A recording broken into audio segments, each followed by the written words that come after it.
Вся татарская история в одном подкасте. Лекторий «Миллиард татар». Метрический куфий использовался в печатях золотоордынских ханов, которые выполнялись тоже на арабском шрифте после принятия ими ислама. Из куфийского почерка образовался почерк магриби, развился, да? Вот магриби, потому что он образовался и получил наибольшее распространение в Магрибе.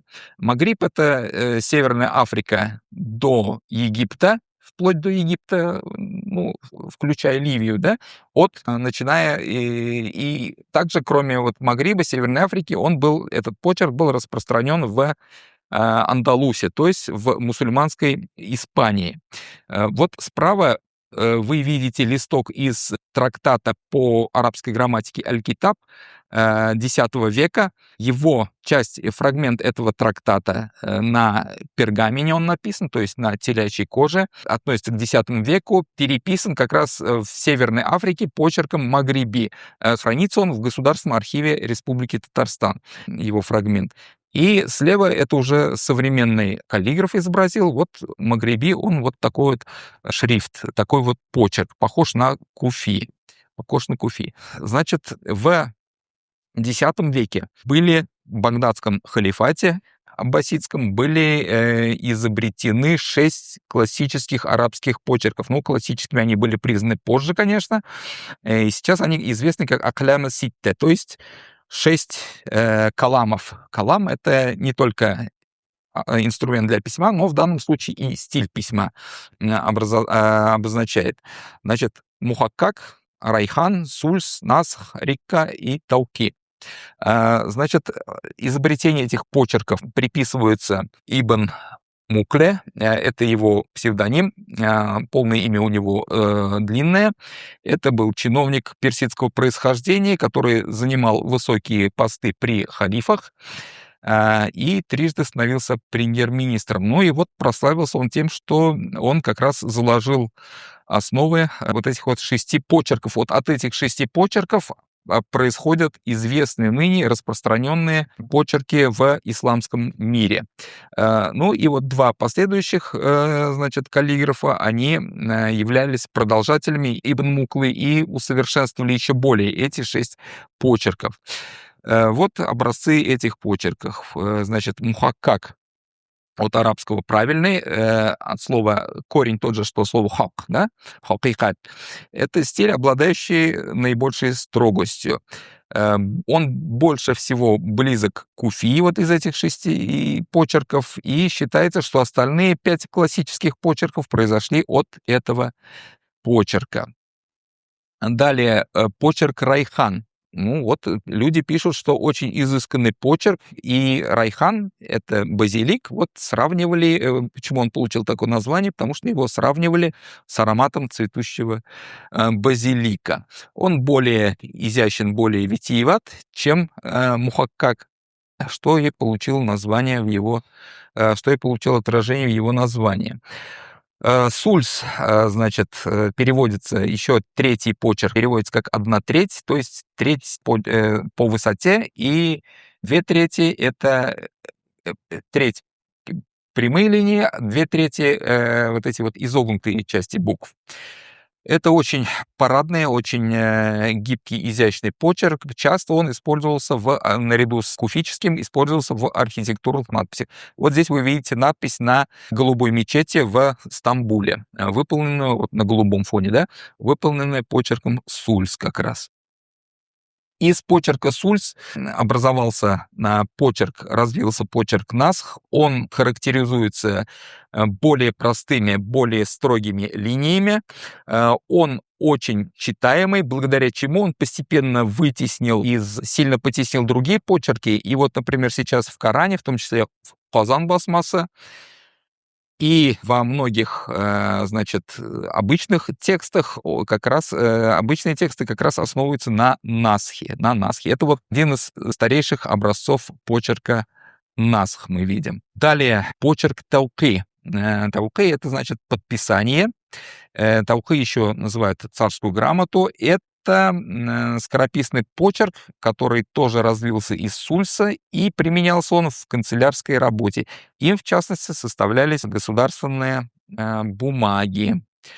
Наконец, почерк рикаг, то есть по-арабски небольшой лист, это почерк, это курсивный, то есть более облегченный вид вот этого предыдущего почерка тауки. И вот в этот почерк рикаг наряду с тауки он использовался при написании указов и прочих государственных документов, прочих актов. Обратите внимание, что левый конец, да, вот мы справа пишем, он немножко приподнят. В последующем это нашло еще большее отражение и оказало влияние на более поздние канцелярские почерки. Значит, потом, после этого появились новые почерки, в течение уже, значит, с 13 века начиная.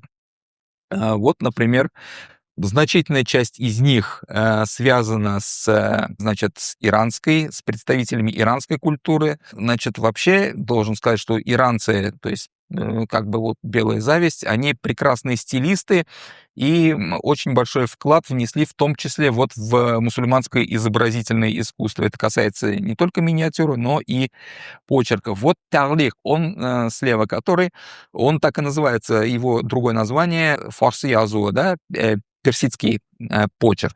Персидский почерк, потому что он был и изобретен в Иране, и получил наибольшее распространение в Иране. Тоже обратите внимание, да, принято поднимать, значит, левый конец, то есть окончание строки кверху. Вот шикасте, тоже почерк, это почерк, который в свою очередь развился из тарлика.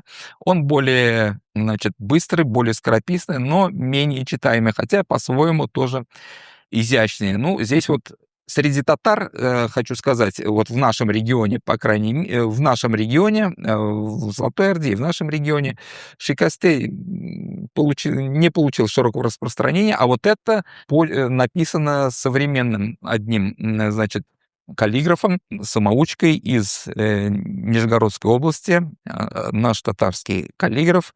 Написано там «Гафиль булган татарларны, ник уятмисан заман», да, то есть строчка из стихотворения Зарифа Башири, нашего татарского писателя и поэта. Вот тоже замечательно исполнено.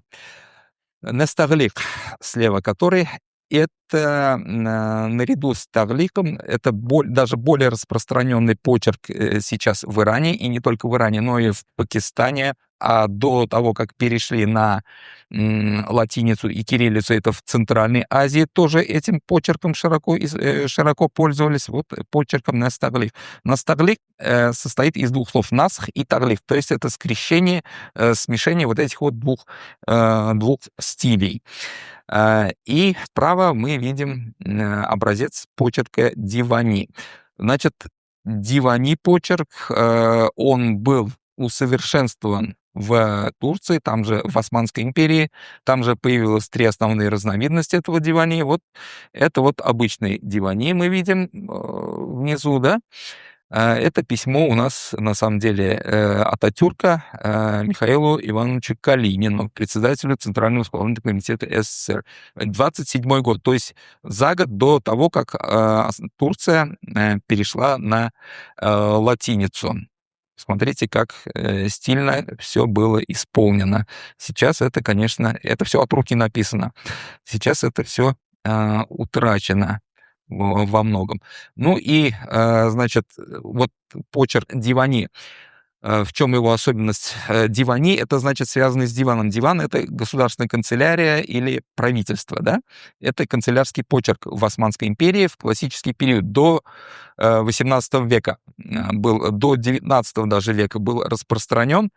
Особенность какая? Значит, в Османской империи государственные бумаги, то есть светского содержания, писались почерком дивани, а, допустим, фетвы муфтиев, решения шариатских судов, то есть то, что касалось духовной власти, писались почерком настаглик. Это касается Османской империи, вот там такая особенность была. Значит, в XIX веке почерк Дивани был вытеснен почерком река, не путать с река, я сказал, да, вот здесь это река, тут немножко перестановка букв, поэтому имеет другое значение немножко, и это другой почерк. Сейчас этим почерком пользуются в арабских странах. Это наследие Османской империи. Тоже, кстати, был изобретен и усовершенствован в Османской империи. Теперь немножко сейчас я не буду говорить подробно про почерки, которые были у татар. Просто вот приведу один пример, да. Слева мы видим образец классического почерка Нестаглик. Я понимаю, что, наверное, может быть, это вот вам пока не совсем понятно, потому что не совсем читается, да? Тем не менее, Шамала Була, я так полагаю. Вот слева образец классический Нестаглик, а справа это вот то, что как писали татары, да, сравните. И вот этот вот почерк получил название условное татарский Нестаглик, который или татарский татар-таглик, татар-нестаглик, его по-разному называют, этот почерк. Он менялся по времени, он зависел во многом от навыков писца, конечно, но до классического Нестаглика он, конечно, не дотягивал. А почему, как вы считаете? Вот, может быть, не так сильно старались? Есть какие-нибудь соображения, может быть, у кого-нибудь? Почему татары вот так не писали? Ну, на самом деле, очевидно, дело в том, что для того, чтобы каллиграфический почерк требует отвлечения, то есть этим нужно заниматься всю жизнь, не отвлекаясь ни на что.